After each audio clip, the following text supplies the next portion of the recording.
Today on the show, we're rounding up some headlines that caught our attention this week. Everything from Governor Kotek's proposed housing plan to the possibility of the Florida Tampa Bay Rays moving to Portland. Joining me is Andy Giegrich, managing editor for the Portland Business Journal, and our very own lead producer, John Notarianni. It's Friday, February 3rd, 2023. Get ready for our city's daily conversation. I'm Claudia Meza, and this is CityCast Portland. Well, Andy, thanks so much for being here. We are hoping that you are able to give us a different vantage point from some of these issues that we've been talking about this week. And one of them specifically is Governor Tina Kotek's first budget plan. She's called on the state to build 36,000 new homes a year, which I think the number was it's an increase of 80% over our current production. My question to the both of you, John and Andy, is do you guys think this is feasible? Because I am a homeowner, and I don't know if you guys have tried to do renovations in the past couple of years, but there's nothing out there really for supplies. You can't even find a person to put a door in. I'm just wondering, is she flying contractors in? Where is she finding, the materials? Everything's in back order. How are we going to do this? I mean, I would say one thing that it's not going to be easy. It's going to be super, super hard for sure. Thinking of it in terms of the 80%, I was kind of processing it in terms of pure numbers because we, Oregon, I guess, has the capacity to build, or we typically build 20,000 homes a year now. So I guess if there's anything that she would have working in her favor is that, there's a housing construction slowdown all across the country. So there might be a chance for a lot more contractors to move in here and kind of vulture on this opportunity provided. Yeah. I mean, I have heard that there's some concern about the number of skilled workers, the people that are able to do this type of construction. In terms of materials, the AP, though, had an interesting story this week about mass timber, which is basically kind of like souped up particle board where they build pieces of wood out of compressed wood. And Oregon is really looking to be a leader in this mass timber industry. So there's a new... Isn't that just plywood? Well, it's different than plywood. You think of plywood as flat, but imagine a 2x4, but it's made in the same way as a piece of plywood would be. So there's a $41 million federal grant to boost production here in Portland. Could be a really interesting thing. And, I don't know if this is too rose-colored glasses, but this could lead to Oregon being a national leader in mass timber, possibly. John, I'm sorry. I'm really excited that you put on these rose-colored glasses. I've just never seen them on you. I'm a little weirded out.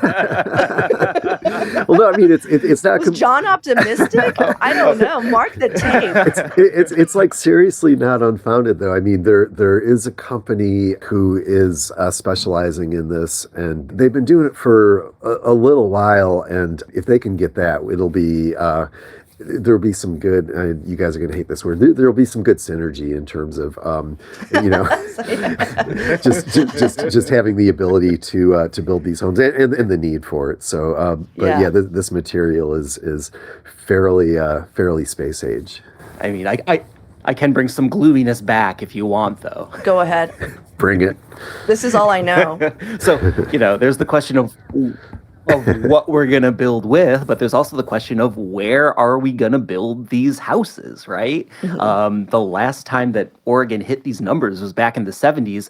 There's a lot less land in urban areas that are sitting free for you to build houses on right now.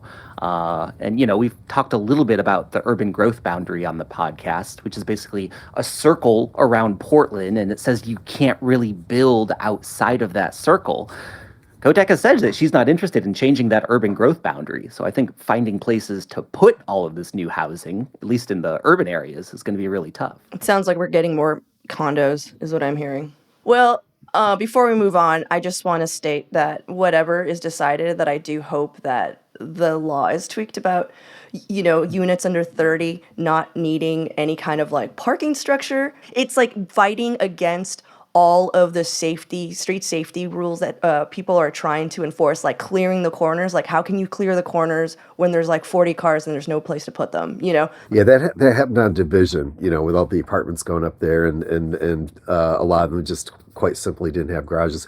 I mean, definitely on our streets, which are small, and in the past 10 years, there are, yeah, you used to be able to drive two cars coming at each other at the same time, and now you definitely have to wait and pull over. Yeah, you're playing chicken. Yeah, exactly. Yeah.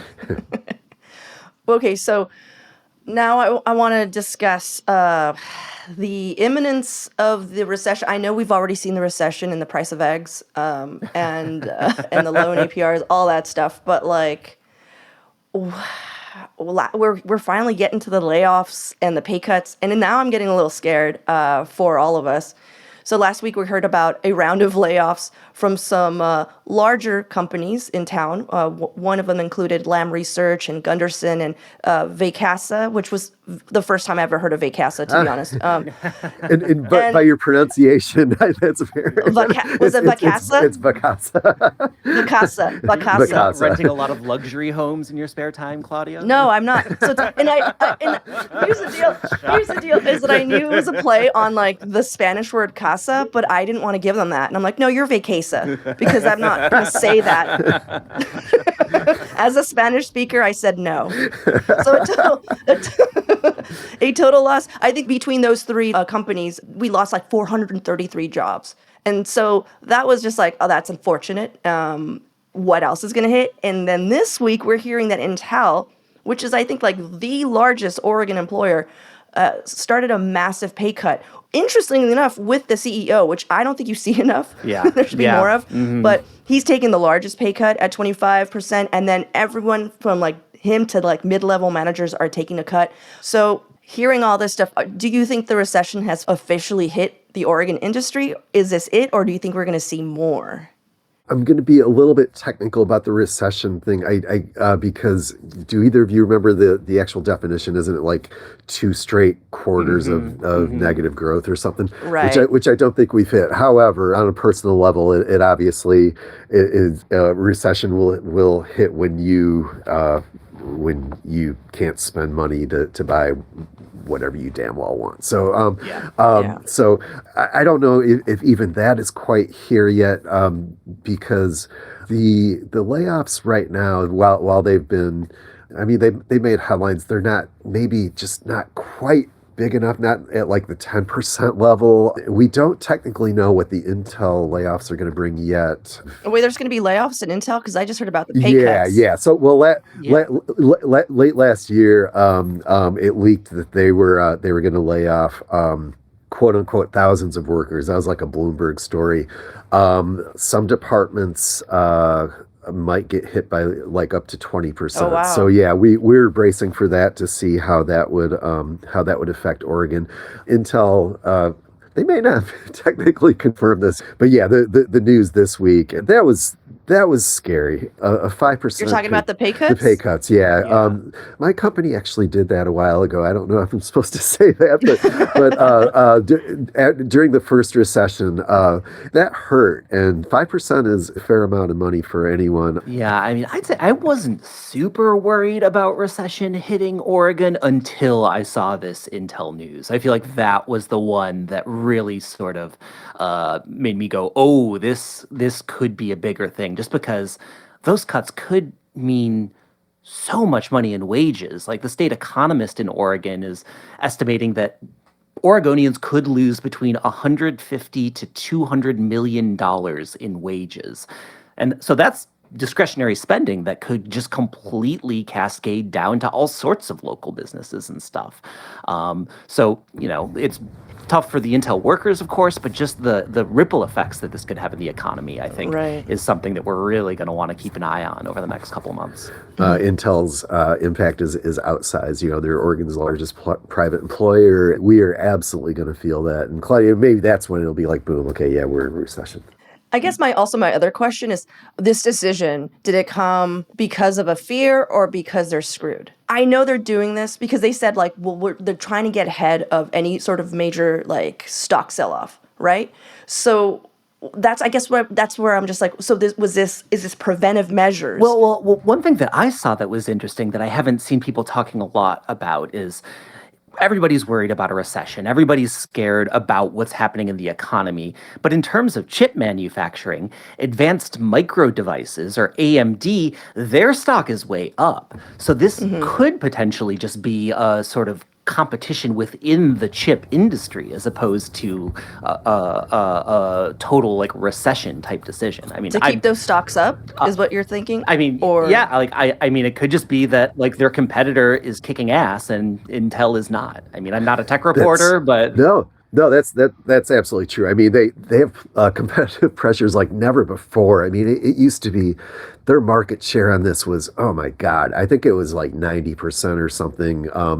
And not that long ago, and now they're losing that. And in terms of, are they screwed? I would say probably not. They're kind of too big to be screwed at this point. And they have been down before. I remember like their stock was below like 20 at one point. We were like, oh my God. And they came back like a lot of big tech companies do. So yeah. My question is, if you get laid off from Intel, do you get to keep that like space suit that they wear in the commercials? the bunny suit. Do you get to take that home with you, or is that property of Intel? That's what I want to know. I don't. That would be awesome if like all the engineers and the office workers got those too. Yeah, just for no reason. They're just like, Right. wait, I got to send an email. Let me suit up. Yeah.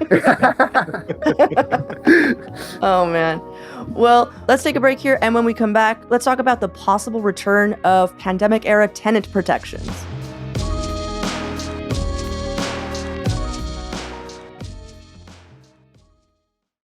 The next thing I wanted to bring up to you two, to the brain trust here, the legislature is in session. One of the proposed bills is SB 799. Have you guys heard about this one yet? Yeah. It would bring back some pandemic-era renter protections. It'll delay eviction proceedings over unpaid rent for up to 60 days if a tenant has applied for rental assistance. And so a lot of landlords and landlord organizations are speaking out against this, and they're like understandably not stoked about having to go back to something that they thought was temporary. So what are you hearing from the real estate industry, Andy? Is this even sustainable?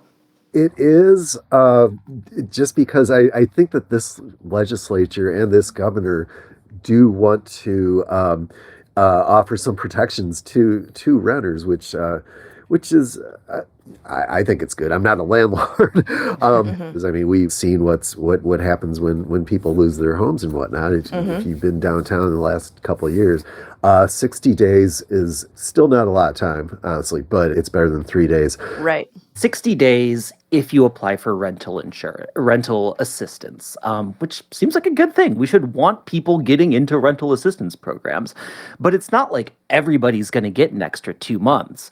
Right now, the notice period is 72 hours. This would extend the notice period to like 10 or 13 days. And I think, if we're balancing a landlord worrying about paying their bills versus somebody losing their home, like 10 days feels pretty reasonable. I think this is a real sort of ethical experiment here. And what they're saying is that, landlords aren't going to be able to afford to rent these apartments anymore. They're going to get out of the market if these new regulations become permanent. And like, I can understand that there might be some landlords that are going to be really financially inconvenienced by this. But at least for me, I haven't heard from them. I haven't heard that voice in any news media. I've heard, organizations referring to these landlords, but I don't know. Exactly. I haven't heard one yet. I'd be interested in hearing their voice. I mean, wait, hold on. Are you an inconvenience landlord? Please email us at portland@citycast.fm. We want to hear an inconvenience landlord rant. I know I'm sounding like I'm making fun of you, but I'm not. I'm welcoming you. Please email us. I want to know what the other side is. Totally. Yeah. Sorry, go on, Andy. Well, and why don't you take the next 2 minutes and email Claudia, because you're not going to like what I have to say. Landlords are one of the more kind of sensitive parts of our readership. Like, I mean, they are the fastest to let us know if they don't like something about a story. And so I'm guessing that also kind of parlays into the whole lobbying thing too. But we'll probably hear a lot more about it than possibly is warranted. Right. Okay. So in this final segment, we're just going to do like a lightning round where we each bring up something that we heard this week and we want to discuss it, or we want to trash it. One or the other.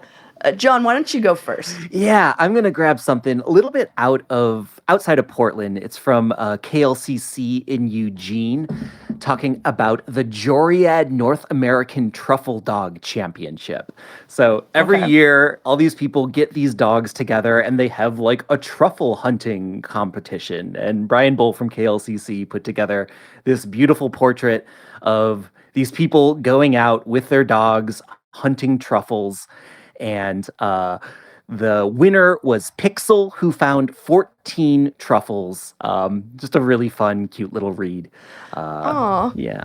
I don't know if you guys ever felt that same disappointment when you realized that truffles were mushrooms and not chocolates. When I was a kid, and they're like, and you see this, they sometimes they would throw it in the cartoons, like, oh, he's sniffing for truffles, and at first I was like, ew, who wants a dirt chocolate? But none of that makes sense, I suppose. Andy? Yeah, I should have followed the cute dog story. So the thing I was going to talk about was baseball, which Portland's been trying to get a team for quite some time, or at least some of the dreamers here want to get a team. God knows if it'll happen in my lifetime. Do you remember when Russell Wilson and Sierra were going to buy us a team? They were our saviors, and we were so happy. And I've booed Russell Wilson to his face when he's come to Timbers games. Like, it's so sweet. He'd come and be like, "Hey guys," and everyone would be like, fuck Seattle. For no reason. Man was just hanging out, paying for a $20 beer just like us, hanging out, and we're just like, get out of here. Unless you bring us a baseball team. Nice. Hey, come back. Actually, that might be news. Was he literally trying to buy a beer? Because I thought that he was like famously a teetotaler. Oh, probably. I don't know. I just okay. He was buying Sierra beer. I love it. I love it. People are just like, fact check. Yeah. I'm so glad you did it. Someone didn't email me. Actually, Russell Wilson does not drink. Unless it was a smoothie. Russell Wilson's personal life aside. So in Tampa this week, the Tampa Bay Rays and the city have agreed to a plan that would redevelop the stadium around there. I don't know if you've ever been to the stadium there, but it's terrible. Okay. So anyway, but the reason this affects Portland is that the thought was that Tampa Bay's attendance was so bad for so long and their stadium was so bad that if a team relocated, the theory would be that the Rays would move to Portland, which would be cool because they have a good team. They always have a good farm system and good young players. So whatever I don't know how I feel about that, though. I don't know how I feel about the Tampa Rays. Also, like the Tampa, do we get to rename them? We would absolutely rename them. Yeah, the Tampa Rays. That it sounds too sun adjacent, too marine life adjacent. I don't think that's our vibe. We would be the Portland Cascades. Oh, I love that. Wait, are you just making that up, or is that a truth? I've been pushing that for years, yeah. Okay. You're just the off Portland top of my head, John, what's your baseball name? If you could name the baseball team that was coming. The Portland Mud Puddles. Oh, the Muddies for short. The Mud Puddles. Isn't that kind of cute? The Portland Mud Puddles. The MPs, yeah. Oh my God. I think that'd be cute. Okay. I'm not going to say anything. Well, I'm just going to move on. I'm not buying you a baseball team if you don't like my name. I'm so disappointed. Okay. Oh, it's my turn. What do you got, Claudia? Okay. Have you guys heard that Ben Affleck and Matt Damon are teaming up once again? Everyone was so excited about this. And I don't know if you remember Good Will Hunting, but now when when Matt Damon was playing a genius, so now this time Ben Affleck Good is Will playing Hunting Phil 2, Knight. right? This is Good Will Hunting 2, the Nike version. So Ben Affleck is going to be playing Phil Knight, and they're both teaming up to comedically recreate the making of the Air Jordan brand. So signing Michael Jordan, creating the legacy shoe, all of that. But here's the best part. This is the part where we're talking about it.